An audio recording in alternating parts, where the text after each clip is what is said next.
మాట్లాడవలసిందిగా రిక్వెస్ట్ చేస్తూ ఉన్నాం. Thank you media persons. Vishwak bro, జిందగీ మొత్తం ఈ మూమెంట్ కోసం వెయిట్ చేసిన. ఇప్పుడేమో కాళ్ళు వణుకుతున్నాయి, టెన్షన్ అవుతుంది, కళ్ళలో నీళ్ళు వస్తున్నాయి.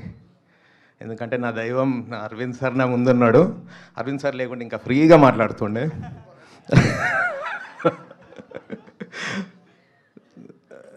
కాలేజ్లో ఉన్నప్పుడు సినిమా తీయాలి అని డిసైడ్ అయిన మూమెంట్, ఫ్రెండ్స్ని వేసుకొని కార్ ఉంటే రామానాయుడు స్టూడియో గేట్ ఓపెన్ ఉంటుంది, వాడు అట్కాయించాడు అనేసి కార్ వేసుకొని వెళ్ళిపోయి పైకి వెళ్ళిపోతే షూటింగ్ అవుతుంది. కార్ దిగినాము, అరవింద్ సార్ అక్కడ ఉన్నాడు. అరే అరే అరవింద్ సార్ అంటే పోయి, సార్ కథ చెప్పాలి అంటే, అవునా నాయనా, సరే గీతా ఆర్ట్స్ ఆఫీస్ అని ఉంటుంది, అక్కడికి రా, కథ బాగుంటే సినిమా తీస్తాం, కథ బాగాలేకుంటే ఒక ఛాయ్ వేస్ట్ అవుతుంది, అంతే నాకు. అయితే కట్ చేస్తే 20 ఏళ్ళు పట్టింది ఆ ఛాయ్ తాగనీకి, ఛాయ్ వేస్ట్ కాలే. అరవింద్ సార్కి నచ్చింది కథ. విశ్వక్ బ్రో, మొన్న ఫంకీ సినిమాలో నాకు గలీజ్ అనిపిస్తుంది. అది ట్రైలర్లో చూసినప్పుడే కనెక్ట్ అయిపోయినా, ఎందుకంటే నా క్యారెక్టర్ అది గలీజ్ క్యారెక్టర్. అదే గలీజ్ అనిపిస్తుంది అన్న కామెడీ చేసుకుంటా మీరు ఎండింగ్లో అమ్మతోటి, నాకు గలీజ్ అనిపిస్తుంది మమ్మీ, ఇమోషన్స్ వేయడం నాకు గలీజ్ అనిపిస్తుంది మమ్మీ. ఎంత బాగా చేసిండ్రంటే ఫంకీ సినిమా, అది ఇది సూపర్ సినిమా, నా ఫేవరెట్ ఫిలిం. మా నాన్నతోటి ఎప్పుడు అందుకే నేను ఫ్రీగా మాట్లాడే, మన అబ్బాయిలందరూ అంతే, గలీజ్ అనిపిస్తుంది, ఇమోషనల్ అవ్వం, హగ్ చేసుకోం, అట్లనే ఉంటుంది. నేను ఇంకా ఎక్కువ ఎక్స్ట్రీమ్. సో మా నాన్న లాస్ట్ మూమెంట్స్లో కూడా హాస్పిటల్ బెడ్ మీద ఉన్నప్పుడు ఫ్రీగా లేదు, ఎందుకంటే సడన్గా రాదు కదా, కానీ ఆయన మటుకు నా కొడుకు ఇంకా సెటిల్ కాలేదు, 40+ వచ్చేసిన, జాబ్ మానేసిండు, వీని వల్ల కానీ సినిమా అనేది ఒకటి ఇంకా ట్రై చేస్తున్నాడు అనే ఒక పెయిన్తోనే హీ ఎండెడ్ హిజ్ లైఫ్. అంటే ఏ కొడుకు ఏ పేరెంట్స్కి ఇవ్వని బాధ నేను ఇచ్చిన. అందుకే మా దివానాలో ఒక డైలాగ్ ఉంటుంది, మనం ఖుష్ అయితే ఈ ప్రపంచంలో ఖుష్ అయ్యేది మన అమ్మ నాన్ననేరా.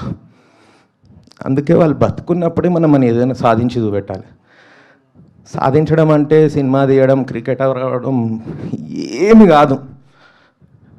అరే వీడు బతికేస్తాడు, వీడు జాబ్ చేసుకుంటుండు, వీడు బిజినెస్ చేసుకుంటాడు, వీడు బతికేస్తుండు అని వాళ్ళకు ఉంటే చాలు. వీడు ఎట్లా బతుకుతాడు అనే పెయిన్ మనం ఇవ్వద్దు. సో మా దివానాల ఒక వన్ సైడ్ లవ్, అమ్మాయి అబ్బాయి, దీనికి ఈక్వల్గా, లవ్కి ఈక్వల్గా పేరెంట్స్ లవ్ ఉంటుంది, ఫ్రెండ్షిప్ లవ్ ఉంటుంది. ఎంత హోల్సమ్గా ఉంటుంది అంటే సినిమా. నేను అరవింద్ సార్కి, వాసు గారికి, శ్రీదేవి గారికి స్టోరీ నరేట్ చేసినప్పుడు నెక్స్ట్ మూమెంట్లో సినిమా ఎప్పుడు తీద్దాం అని అన్నారు. అంటే బికాస్ ఆఫ్ దట్ హోల్సమ్నెస్. ఫ్రెండ్షిప్ ఎంత బ్యూటిఫుల్గా ఉంటుంది. ఈ సినిమా మీకు పైసా వసూలు అవుతుంది, మీరు పెట్టిన 100, 300, 500 పైసా వసూలు అవుతుందని నేను అనను. ఈ సినిమా మీ టైంకి రెస్పెక్ట్ ఇస్తుంది, మీ సెన్స్కి రెస్పెక్ట్ ఇస్తుంది, మీ టేస్ట్కి రెస్పెక్ట్ ఇస్తుంది. అక్కడ కొంతమంది రివ్యూవర్స్ అంటుంటారు, అరే $30 పెట్టినాము, 30 మైళ్ళు కార్ నడిపించుకొని వెళ్ళినామని. $30 కన్నా మీరు పెట్టే ఆ టైం, మీరు అన్ని మైల్స్ నడిపించుకొని వెళ్ళేది, దాటన్నిటికీ రెస్పెక్ట్ ఇస్తుంది. మీరు మళ్ళీ సినిమాలు వెళ్ళి చూడాలి, సినిమా మీద లవ్ పుట్టిస్తుంది మీకు దివానా. So I made a beautiful film.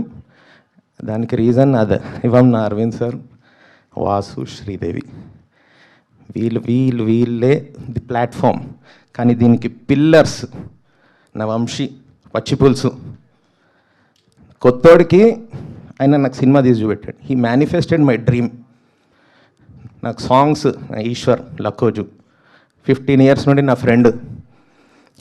డెలాయిట్లో పనిచేసేటప్పుడు, అరే నువ్వేం మ్యూజిక్ డైరెక్టర్వి రా, ఆయన ఒక్క పాట చేసి చూపెట్టవు అంటుండే. వాడేమో నీ కొడుకు టీనేజర్ అయ్యే వరకు నువ్వు సినిమా తీయవు పో, ఎందుకంటే ఒక షార్ట్ ఫిలిం తీయవేంది బే. అసలు నమ్మకం లేదు. 15 years తెలిసిన మా ఇద్దరికి మేము తెలుసుకోలేదు. ఒక డెమోలో ఆయన మ్యూజిక్ చూసి వాసు గారు, శ్రీదేవి గారు, అరవింద్ సార్ వీడు కొడతాడు చూడు అని చెప్పారు. That is there excellence, expertise అది. ఇంకా హర్షిత్ అండ్ స్నేహ వీళ్ళు చాలా సీజన్డ్ యాక్టర్స్, పుట్టుకతోటే యాక్టర్స్ వీళ్ళు. These are the pillars of this film. ఇంకా వీళ్ళతో పాటు beautiful faces, extremely talented Telangana ఇట్లా చింపేసే యాక్టర్స్ నర్సింగ్, కేకే, శివరామ్, ఇట్లా ఒక 10 మందిని మేము ఇంట్రడ్యూస్ చేస్తున్నాము. వీళ్ళతో పాటు సీజన్డ్ యాక్టర్స్ ఉండాలి అని నాకు చెప్పింది. వాళ్ళు ఉన్నందుకు ఎంత స్ట్రెంగ్త్ అయింది. నరేష్ గారు, పెద్ద నరేష్ గారు, ఝాన్సీ గారు, బలగం వేణు గారు, వీళ్ళందరూ it's beautiful beautiful ensemble cost. Excellent film. ఈ సినిమా మీరు ఓటీటీలో చూస్తే ఎక్కదు. బిగ్ స్క్రీన్ మీద ఇప్పుడు చూసినారు కదా, ఇది ప్రేమ సాంగ్, అంత బ్యూటీ మీరు కోల్పోవద్దు. బిగ్ స్క్రీన్ ఎక్స్పీరియన్స్ కోల్పోవద్దు ఈ సినిమాకి. That's what I want to say. Thank you sir. Thank you so much Srikanth garu, and we wishing you all the very best. And ఇప్పుడు మా బ్యూటిఫుల్ అమ్ము